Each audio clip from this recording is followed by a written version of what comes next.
Hello everybody, my name is Happy and I'd like to welcome you to my History Reaction channel. Today we'll be taking a look at History Facts You Won't Believe Are True by Chat History. I will include a link to the original content down in the description below. I highly encourage you to head over there and show Chat History some love if you like what you see here today. We do want to continue to support our original content creators and hopefully get them to make more of this stuff. With that said, I haven't seen this video before. I was looking to see what else Chat History has available that I might be interested in, and this one stood out to me because I like random history trivia, and I like things like, facts that seem unbelievable but actually happened. So let's see what he got for us here. Hey guys, quick question. Have you ever had a situation where someone tells you a fact and you're like, psh, no way that happened, but they're all, no, it actually did, and you're all, no, really, stop lying to me. And the situation escalates really quickly to the point that you begin to question that relationship with the person who told you, and now you're minus one person in your life thanks to your own stubbornness? Never been that far. Well, get ready anyway, because here's some history facts that sound fake, but actually aren't. Okay, a disguised German warship ran into the real ship. Yes. That would be the Cap Trafalgar, and was it not the Carpathia? That was the Titanic. Carmania, a British ship. It took place off the coast of Brazil. I do know about this one. Great story, though. Let's take a look. Times were tough during the First World War, and all hands were on deck for military. Okay. Is it just me, or is the placement of this particular part of the picture rather interesting? I don't know if you can see my mouse arrow here, but this is an interesting visual. Yes, I know that's just exhaust, but the placement, yeah. When I first saw that, I was like, military equipment. For example, take a look at this German passenger cruise liner. Seems innocent enough, maybe take the family for a nice vacay, but wait, slap a few huge guns on it and you've got yourself a formidable fortress of war, and that's exactly what happened to the SS Cap Trafalgar in 1914. She was stationed off of the... And that's not unusual. Adding armaments to civilian ships is really common during time of war, especially major wars like the two world wars. Famous ships in history, for example, the Queen Mary, one of the sister ships of the Titanic, and many other civilian ships have been refitted over the years to be used during time of war. They can take a lot of roles. Some of them were just used to ferry troops back and forth across the oceans. Some were used to escort merchant fleets, things like that. So yeah, this is not at all unusual, and it's hardly just a German thing. Everybody was doing it. Coast of Brazil doing German war things, I guess. Right. When the crew developed a dastardly plan. See, Germans, of course they're doing a dastardly plan. They're German, and this is a World War time. Of course they are. Of course, we're not the only ones to think of converting cruise liners into warships.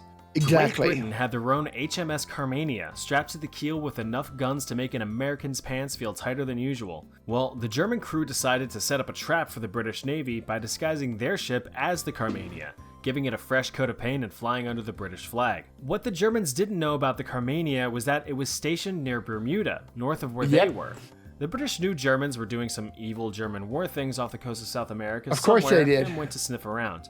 After a while, they spotted what they thought was another British ocean liner turned warship. Hang on a tick, said the captain. It's my ship, but it's over there. How can it be here too? The captain did a double take to his own ship and then back to the other liner. Once everything clicked into place, the Carmania pursued the imposter. Ironically enough, what are the odds in the entire ocean you disguise yourself as an enemy ship, and that happens to be the ship that you encounter first? The Germans were the ones who were taken by surprise and were like, oh fuck. And so they started to scurry, but then decided to do a 180 and engage the Carmania herself.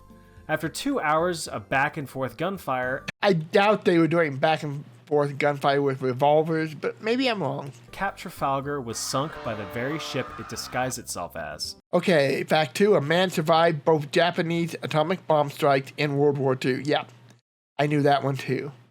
I know he was in Hiroshima. He actually lived in Nagasaki, so when he witnesses the bombing of Hiroshima, he heads home He's injured. He heads home where he's talking to his work about what happened in Hiroshima when the Nagasaki bomb goes off. Let's see what he got here. But yeah, I knew that one too, and it is true. Now, there's one thing that's not true. You'll often hear them say this was the only person who survived both bombs. That's partly true, that he's the only confirmed person that survived both. Odds are there were dozens of others. Hiroshima and Nagasaki aren't that far apart. It's highly unlikely that he's the only refugee from Hiroshima that ended up in Nagasaki in time for the second drop. As I'm sure you know, World War II ended with the bombings of Japanese cities Nagasaki and Hiroshima using one of history's most devastating weapons, the atomic bomb. Even though Japan was one of the Axis powers and thus an aggressor during the war, the events were still truly tragic, as the vast majority of over 100,000 lives lost were innocent civilians. Yeah, you can't find target nuclear bombs. It's everybody or nobody. Men, women, and children. Single bombs were able to level entire cities in seconds using unprecedented power. So, you'd be pretty unlucky if you were smack dab in the middle of both of those bombings. And that's exactly what happened to Tsutomu Yamaguchi. Right, Yamaguchi. I knew that because I actually had a teacher named Yamaguchi, and as a result, that name stuck in my head. Age 29, he had spent the last 3 months in Hiroshima on a business trip and was about to head home. On the morning of August 6, 1945, he was walking out of his company's shipyard when he heard the American bomber overhead and noticed that it had dropped a small object attached to a parachute. Mr. Yamaguchi witnessed the blinding flash and was able to dive out into a nearby ditch. Can you imagine seeing that? It's horrifying, is what it would be. The shockwave ripped him from the ground and tossed him several feet in the air backward. Suffering severe burns and ruptured eardrums, he spent the night in an air raid shelter and was able to catch a train to his hometown the next day. His hometown of Nagasaki. After being treated in the hospital and going home, the absolute mad lad went to work the next day. His boss demanded an explanation for what happened in Hiroshima.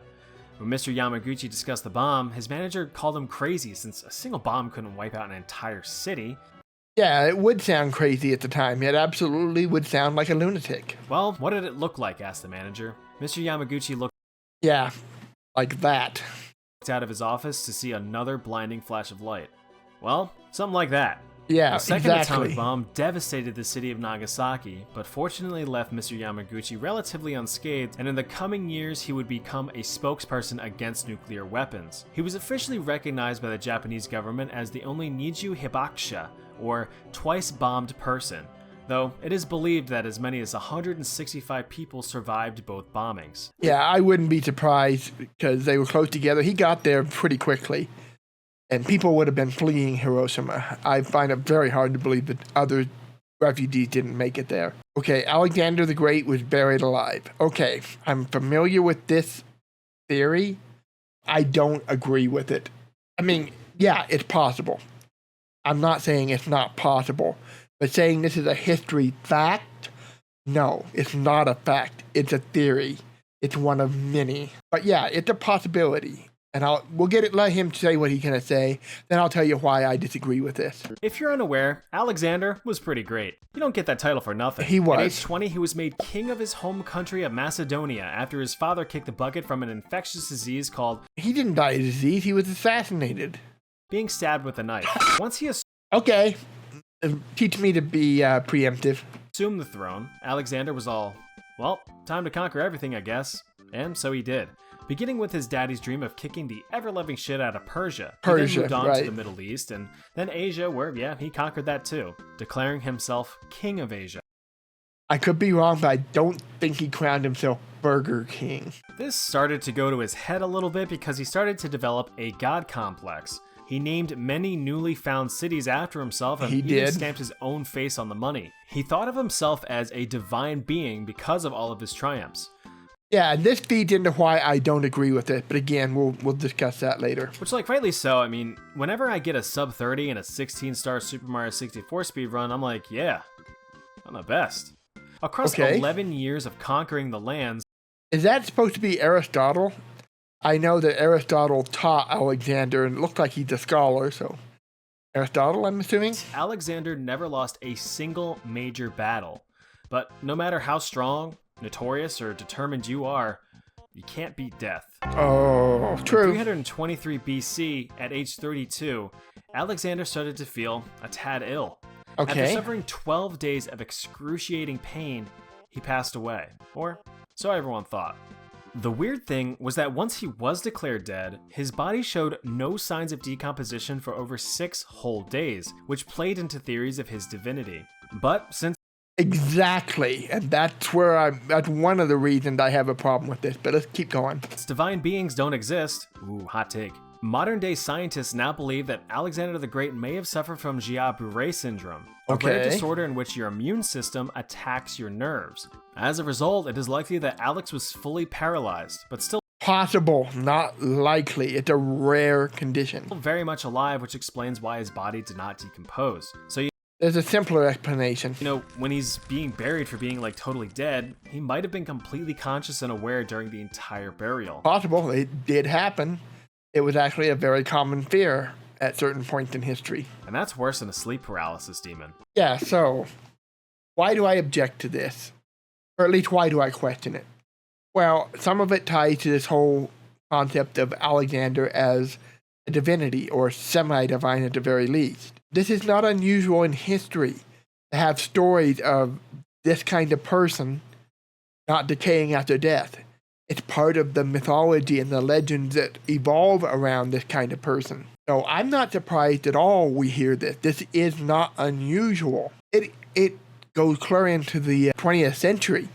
You'll hear, for example, sorry, I had to stop and take care of a phone call, but I'm back. What was I saying? For example, when we're talking about things like this, you'll hear stories, Catholic saints come to mind. You'll hear stories about how they remained in pristine condition for days, weeks, months, years after their death. You have things like Vladimir Lenin in the Soviet Union, who is still preserved to this day. I've been to his tomb. Larger-than-life figures tend to build stories like this. Other examples, who else? Saints, you hear a lot about this. Eva Peron, I believe, is one, where she's said not to have decayed.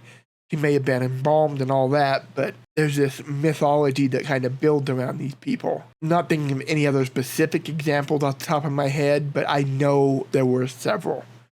I just can't recall specifics, particularly when you're talking about famous semi-mythological or people who were supposedly believed to be divine.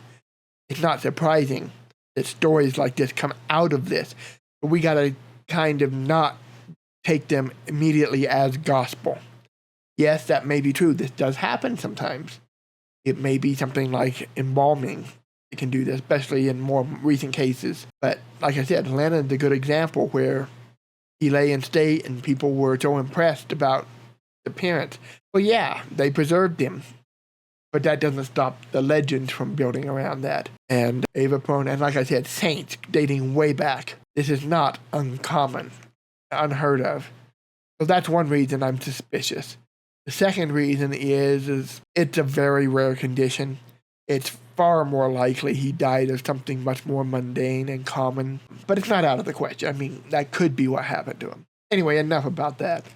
It just doesn't, the fact that people say he didn't decay right away tells me nothing. The people around him, this is Alexander the Great, okay? He is believed to be a godlike figure. His generals get their power from that image. When he dies, they're going to divide up his kingdom among themselves. It's in their interest to promote this image of Alexander as a divine being, because that allows them to ride on his coattails even after his death. So just, like I said, it doesn't surprise me that this story is there. An entire war lasted just 38 minutes. Okay. I got to question whether this was a declared war or if this was just an action that one side took against another, but we'll see. I have no idea what this is. Africa was an absolute free-for-all in the 1800s. Although there were many established civilizations and cultures, Europeans had a different idea. Right. Britain, Germany, France, Italy, and Spain were I'd toss Belgium in there too as a major colonizer of Africa. ever so gently colonizing every speck of land they came across on the African continent. The British Empire had a grand plan of colonizing the entire eastern seaboard, which included one particular island nation, Zanzibar. Sounds good, right? Well, not to the German Empire, no sir. So, after Zanzibar's pro-Britain Sultan decided to suddenly die under mysterious and poisonous circumstances, it was time for someone else to take the throne. The British Empire had previously declared that only a sultan with a British seal of approval could assume the throne. I'm pretty sure Agrabah is not in Zanzibar. I could be wrong. Well, some new guy decided to seize the throne for himself. He was the previous sultan's cousin and was in no way responsible for the previous sultan's poisoning. Nope, no way involved. So, being the new sultan, he told the British to go touch sand. As you can imagine, the British Empire did not take this too well, so they offered the new sultan an ultimatum. Surrender the throne, or get completely wiped off the map. You and what army? Said the sultan. But it wasn't an army, it was a navy. The British Navy, with 4 heavily armed Navy gunships all coincidentally pointed directly at the sultan's tough and durable wooden palace. Yep. The British instructed the Sultan to relinquish the throne by 9 a.m. that morning. Sultan believed this to be an empty threat and refused to back down. That's a mistake. The British don't bluff. Not very often, anyway. I told you guys, Britain was never going to. At 9:02, the Navy warships opened fire on the palace, reducing it to rubble almost instantly. At 9:40 a.m., the British guns fell silent. The Sultan was able to flee the palace in all the chaos and went into hiding, seeking refuge in a nearby German consulate. The palace completely surrendered, ending the war in just 38 minutes. By the end, 500 palace defenders perished with only 1 British sailor being injured. The British assigned a new sultan that afternoon and all was well. Well as it could be. Now, before I introduce our last fact, I'm gonna ask you to promise me to be a little bit more mature, okay? Okay. Alright. Not gonna happen. Oh, yeah. Uranus was discovered before Antarctica. Yeah, I knew that. Uranus, we've known about it for a while. Antarctica, much more recent. We suspected Antarctica was there, but if he's talking specifically about the landmass, the continent itself, yeah, because it was too dangerous to get there. It was relatively recently that I believe it was a Russian ship was the first one to actually make sight of the mainland Antarctica. Because it's such treacherous waters. You go down around the Cape, down by Chile and Argentina, South America. Very dangerous water, hazardous, terrible place for sailing. So yeah, it's fairly recent, whereas Uranus has been around, I want to say, since the 1700s at least. Come on, guys. I said be mature. You'd figure finding everything on our own planet would occur first before the exploration of our heavens, but that's not the case. Not even close. Not even close. There's parts of the ocean that we still haven't fully explored. There are parts of even the continent. We're still finding stuff every day. New species, new areas, new things we did not know about. Gorillas were believed to be mythological until I think like around 1901. Was the first time that mountain gorillas were confirmed. Oh yeah, that's not surprising at all. Which I suppose makes sense since Uranus is bigger than Antarctica. Yeah, plus it's up in the sky. It's easy to see as long as you got the proper tools to see it. Truth is, the celestial bodies above have been known for millennia. Obviously, the sun... A vast majority, several of them had. The larger ones, Jupiter, Venus, Mercury and Mars, the closer ones. Some of the further away took telescopes. And the moon are hard to miss, but our ancestors were aware of our neighboring planets of Mercury, Venus, Mars, Jupiter, and even Saturn as far back as the Saturn, that's the one I was missing. It would be a few thousand years before the 7th planet, Uranus, was formally discovered in 1781. Right, 1700s. So while dumb nerds were exploring the skies, huge dorks were still exploring our own planet, filling in the blank edges of the map. Take a look at this map. This was drawn in 1570, depicting the theorized land of Antarctica, back then referred to as Terra Australia. Yeah, that's Terra is Earth, Australia is the South. Southern land. Yes, literally meaning southern land in Latin. Notice I took 3 years of Latin in high school. I got to get some use out of it. That's how Australia hasn't even been formally discovered yet, and how South America be lacking. Over the coming centuries, these land masses would be more accurately surveyed and marked. Along the southern tip of Chile, things got Chile. Sailors in the area noted extra strong winds and dense ice fields which deterred further exploration. Since the borders of South America were now fully discovered, there wasn't much reason to continue into treacherous waters anyway. Yeah, that's a big point. There was no reason to go further south. They knew what they wanted to know. The waters down further south were exceedingly dangerous. Why press our luck? Well, not until 1820, where an expedition from the Russian Right. Empire traveled Привет! beyond the wintry waves. Larger and larger ice shelves had been previously discovered, but of course, a man with a silly name would discover mainland Antarctica, just 3 days before the British sighted the frozen continent on an expedition of their own. Sucks to suck. Well, there you go. What'd you think? Glad to hear. If Got you'd it. like to hear more history facts, check this video out. If you don't, Okay. Alright. I won't stop you. All right. Another great video from Chat History. Thank you for joining me. If you like what I'm doing, please consider returning for the next one. Speaking of the next one, I will see whoever comes back tomorrow for a new video. Until then, so long. Bye-bye.